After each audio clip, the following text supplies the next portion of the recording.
এই কথা যারা বলছে হেরা এইসব সম্পর্কে হ্যাগো কোনো ধারণা নেই। হ্যাগো কোনো ধারণা নেই। 2.5 বছর যাবত এটা ইউজ করছি, 2.5 বছর প্লাস হইব। এটা এখনো পর্যন্ত নষ্ট হয় নাই, কিচ্ছু হয় নাই। এই যে প্যাকেটের অবস্থা দেখলে বোঝা যায়। ইভেন 3 মাস আগে এটা আমি ইউজ করে দেখাইছি। এখন আমি 3 মাস পরে এটা আবারও আপনাকে সামনে ইউজ করতেছি। আমি যদি এটা ইউজ করার পর যদি আমার উল্টাপাল্টা পশম উঠতো, তাহলে তো আমার চেহারা চুলের মতন হয়ে যেত না। তাইলে তো মানুষে এটা টাক জায়গাতে ইউজ করতো আরো বেশি বসম উঠনের লেগে। তাহলে মানুষের টাক মাথা তো চুলতে পড়ে যেত গা। যদি এটাই হইতো লজিক, যদি এটাই হয় তাহলে তো লজিক এটাও হয় যাগো টাক হেরা এটা ইউজ করে এমন এমন করবেন চুলতে যাও গা। এইটা যারা কয়, এই কথাটা যারা বলে, হেরা এই সম্পর্কে হ্যাঁ কোনো ধারণা নেই, কোনো পরিমাণে ধারণা নেই, কোনো পরিমাণে ধারণা নাই, কোনো পরিমাণে ধারণা নাই দেখেই এইসব কথা কইতে পারছে। ফেসের পশমটা, ফেসে যদি পশম থাকে না তাহলে ফেসের অবস্থা দিন দিন খারাপ হয়ে যায়। আগের দিনের মানুষ খুব তাড়াতাড়ি বুড়ো হইতো কে লেগা জানেন? পশম এমন থুবাই যেত কে লেগা, কারণ আগের দিনের মানুষ এমন ডিজিটাল এমন আধুনিক জিনিস ছিল না আগের দিনের মানুষের কাছে। ফেসে আপনার যত পশম থাকবো, ফেসের মধ্যে যত পশম বাঁচায় রাখবেন, ধুলা বালি, আমাকে বাংলাদেশের যে অবস্থা, আমাকে বাংলাদেশে মানুষের চেয়ে বেশি ধুলাবালি, আমাকে বাংলাদেশের আবহাওয়া খারাপ।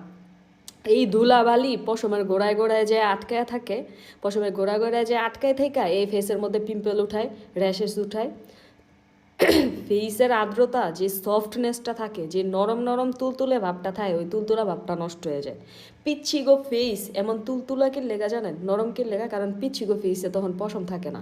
যখন বড় হয়ে যাওয়ার পর মানুষের ফেসের মধ্যে, বডির মধ্যে পশম হওয়া শুরু করে, তখন হলো মানুষের ফেস বডি খসখসা হয়ে যায়। লাইক এই যে আমার হাতের মধ্যে কত পশম, আমার হাত আর আমার ফেস কি এক? আমার ফেস অনেক সফট, আর আমার হাত অনেক ফেসের তুলনায় অনেকটা খসখসা, কারণ হলো আমার হাতে হিউজ পরিমাণের পশম আছে।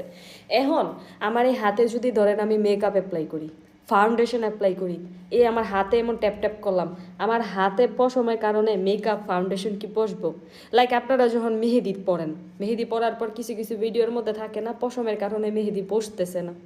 এইসব মেহেদি আর্টিস্ট গো ফার্স্ট প্রবলেম, এই জিনিসটা থাকে না, মানুষ যে রিল আপ করে মেহেদি আর্টিস্টরা, পশমের উপর যদি মেহেদি না বসে, পশমের উপর যদি মেহেদির মতো রঙালা জিনিসটা না বসে, মেহেদি যে একটা জিনিস যে পরলেই কালার হয়ে যায় স্কিনের মধ্যে, তো ফাউন্ডেশন তো এর চেয়ে আরও সফট জিনিস। ফেসে পশম থাকলে ফাউন্ডেশনটা পর্যন্ত বসতেছে না, আপনার মেকআপটা পর্যন্ত বসতেছে না। ইভেন পশমালা ফেসের মধ্যে যদি আপনারা মেকআপ অ্যাপ্লাই করেন, তাহলে দেখবেন মেকআপ ফেটে ফেটে যে এদিক দৌড়টা যায়, এদিক দৌড়টা যায়, এদিক দৌড়টা যায়, মেকআপ তাড়াতাড়ি নষ্ট হয়ে যায়। গ্লাসি স্কিন করার জন্য ফেসের পশম উঠানো ফার্স্ট